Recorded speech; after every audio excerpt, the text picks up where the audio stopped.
Kamfanin Dangote Refinery ya sanar da dakatar da sayar da man fetur cikin kuɗin naira daga ranar 28 ga watan Satumba shekara ta 2025 saboda karewar rabon da ake bashi na tsarin crude for naira. Kamfanin ya kuma bayyana cewa duk wanda ya riga ya biya da naira zai iya neman a mayar masa da kuɗinsa. Wannan mataki ya zo ne a daidai lokacin da ake samun tashin hankali a kasuwar mai, inda masana suka yi gargaɗin cewa zai iya haifar da tashin farashin man fetur, musamman idan cinikin ya koma gaba ɗaya da dala. A baya irin wannan dakatarwar ta haddasa tashin farashin mai har zuwa naira kusan 1,000 a lita. Haka kuma kamfanin na fuskantar rikici da ƙungiyoyin kwadago bayan korar ma'aikata fiye da 800.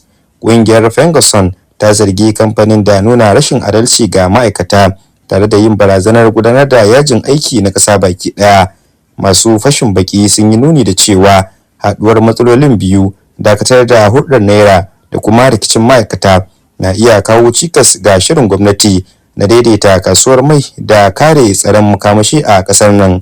Shin kuna ganin dakatar da sayar da fetur cikin naira daga Dangote Refinery zai sake jefa farashin mai cikin tashin goron zabi? Ƙarshen rahoton kenan. Abdullahi Isa Aliyu, Aminci TV.